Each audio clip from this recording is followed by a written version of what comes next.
हिंदुस्तान की एक सबसे बड़ी सच्चाई है जाति। जाति है कि जाति ही नहीं, घर, परिवार, समाज, प्रदेश, देश घूम फिरकर आखिर उसी जाति पर रुकता है जिसे पीछे छोड़ने की दलील दी जाती है। लेकिन हमारा देश उसे कब पीछे छोड़ेगा ये कह पाना असंभव है। इस वक्त पूरा का पूरा सवर्ण समाज आक्रोशित है। ये समाज सड़कों पर उतर आया है। कारण है यूजीसी रेगुलेशन 2026। इस रेगुलेशन के आते ही सवर्ण समाज बुरी तरह से भड़क गया।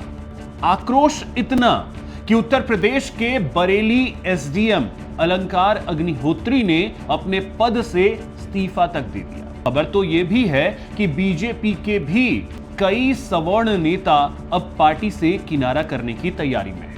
ये जान लीजिए कि आखिर बवाल हो क्यों रहा है। दरअसल यूजीसी ने हाल ही में एक नया नियम जारी किया जिससे कॉलेज और यूनिवर्सिटी में होने वाले जातिगत भेदभाव को रोका जा सके। 13 जनवरी से इसे लागू कर दिया गया। जब से ये नियम आए तब से सोशल मीडिया से लेकर सड़कों तक इस पर बहस हो रही है। सवर्णों की मांग है कि इन नियमों को वापस लिया जाए। मोदी सरकार पर सवर्ण विरोधी होने का आरोप भी लगाया जा रहा है, जबकि दूसरा पक्ष ये दलील दे रहा है कि जब आप जातिगत भेदभाव नहीं करते तो डर क्यों रहे हैं। तो चलिए अब ये भी जान लीजिए कि ये नियम आखिर हैं क्या। तो यूजीसी के नए नियम promotion of equity in higher education institution regulation 2026। UGC का कहना है कि इन नियमों से कॉलेज और यूनिवर्सिटीज में अनुसूचित जाति यानी एससी, अनुसूचित जनजाति यानी एसटी और अन्य पिछड़ा वर्ग यानी ओबीसी के छात्रों के साथ होने वाले जातिगत भेदभाव को रोकने में मदद मिलेगी। नियमों के तहत हर संस्थान को अपने यहां इक्वल अपॉर्चुनिटी सेंटर यानी ईओसी बनानी होगी, जिसका मकसद समानता लागू करना और भेदभाव से जुड़ी शिकायतों का समाधान करना होगा। ईओसी के तहत इक्विटी कमेटी बनेगी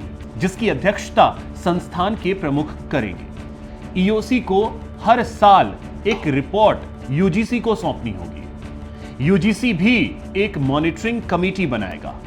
किसी संस्थान में किसी के साथ जातिगत भेदभाव होता है तो वो अपनी शिकायत इक्विटी कमेटी को करेगा। कमेटी इसकी शिकायत पर 24 घंटे के अंदर कार्रवाई करेगी और 15 दिन के भीतर संस्थान के प्रमुख को रिपोर्ट सौंपेगी। इस रिपोर्ट के आधार पर संस्थान के प्रमुख 7 दिन में कार्रवाई करेंगे।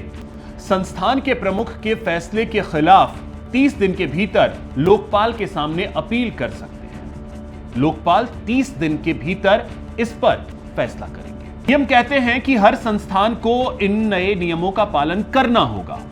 अगर शिकायत मिलती है कि नियमों का पालन नहीं हो रहा है तो उसकी जांच की जाएगी और पता चलता है कि नियमों का पालन नहीं हुआ है तो उस संस्थान की यूजीसी मान्यता रद्द कर दी जाएगी। अब इसमें बवाल की वजह को समझिए।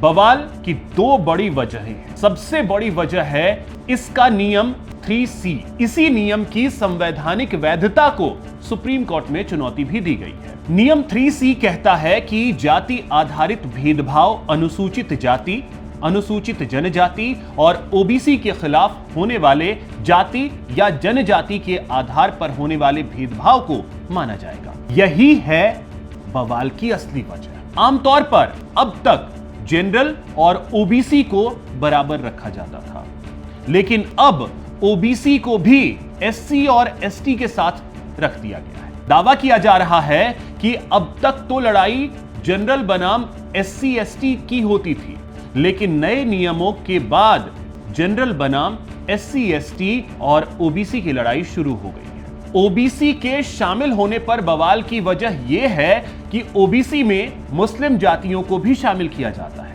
सोशल मीडिया पर कई लोग यही दावा कर रहे हैं कि ओबीसी में मुस्लिम जातियां शामिल हैं और अब वो जब चाहें तब किसी भी बात पर शिकायत कर सकते हैं। दलील ये भी दी जा रही है कि एससी एसटी एक्ट का दुरुपयोग किस तरह होता आया है हम सभी जानते हैं। अब ओबीसी वाले भी इसका दुरुपयोग करेंगे। ऐसे में सवर्ण समाज कहां जाए। इसी को लेकर विरोध अब तेज हो रहा है और सबका साथ, सबका विकास और सबका विश्वास का नारा देने वाली सरकार कैसे सबको साथ रखेगी? बटेंगे तो कटेंगे का नारा देने वाली सरकार इस बंटवारे पर क्या करेगी? ये तो आने वाला वक्त ही बताएगा। बाकी आपकी क्या राय है कमेंट के जरिए जरूर बताएं। हमारे चैनल को सब्सक्राइब करें, वीडियो को अधिक से अधिक शेयर करें, लाइक करें। जय हिंद, जय भारत।